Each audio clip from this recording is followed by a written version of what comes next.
Hello, my name's Simon Booth and I'm a senior ecologist with Ecology Services based in Longton in Lancashire. Now, we often get asked by clients exactly what it is that we do when we undertake an amphibian survey on their land, and quite rightly so.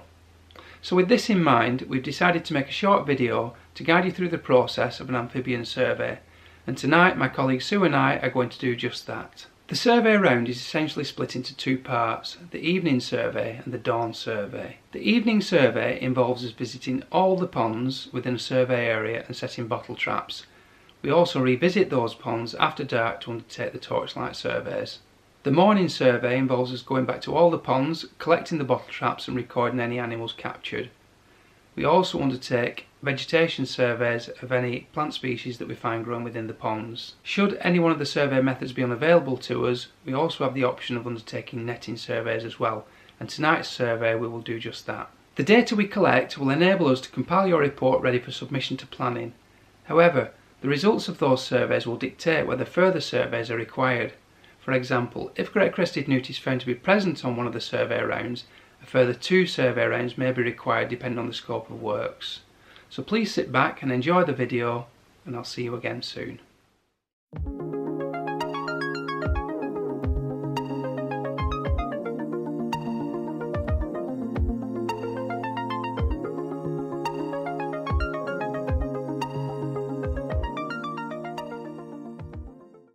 As soon as we arrive on site, we ensure that we have all the correct safety wear before proceeding to assemble the bottle traps ready for survey.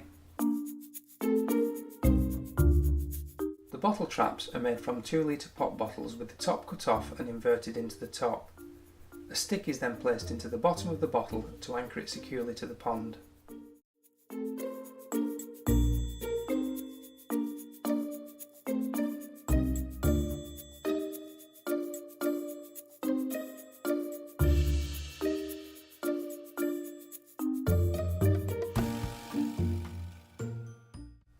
When the surveyors start the survey, they begin at the same point and work around the pond, setting the traps at 2-metre intervals where possible until the whole pond has been covered.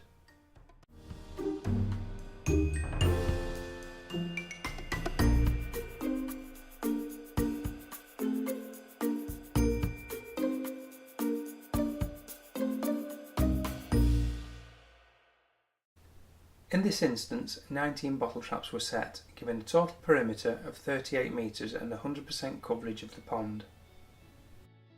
On this particular job, a second pond also required survey, but unlike the first, this presented the surveyors with access difficulties, as you can see here by the wooden fence surrounding the entire pond. In addition to that, the pond had engineered banks and a butyl liner, which meant that bottle trapping could not be undertaken. To get around this, the surveyors substitute bottle trapping with another survey method. This will be carried out the following morning. When it is sufficiently dark, the surveyors undertake the torchlight part of the survey using the same method as with the bottle trapping. They start together at the same point and work around the pond until all the pond has been covered. They do this for every pond in the survey area. During this survey, they are able to look deep into the pond, noting any amphibian species and their numbers. This concludes the evening survey.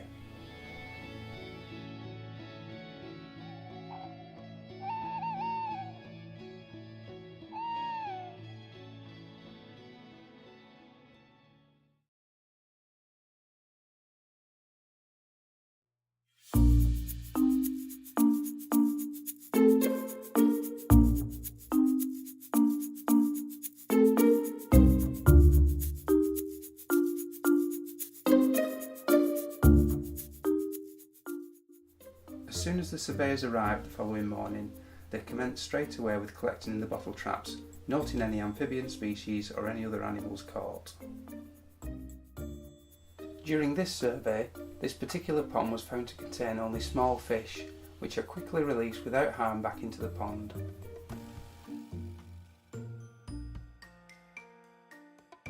The next part of the survey is the egg search, whereby the surveyors check all suitable vegetation for newt eggs folded within the leaves. They also note any spawn or tadpoles from frogs or common toad.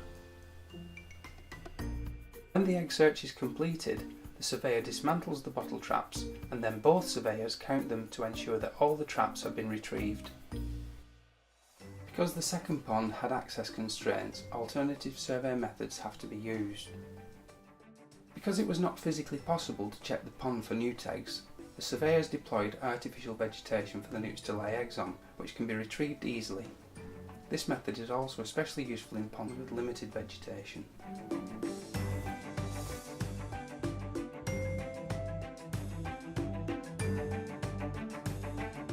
In this instance, we substitute bottle trapping for netting and net all of the pond for amphibians using a standard pond net. The net is carefully checked, looking for all species that might have been caught. On this occasion, we caught a smooth newt, a female,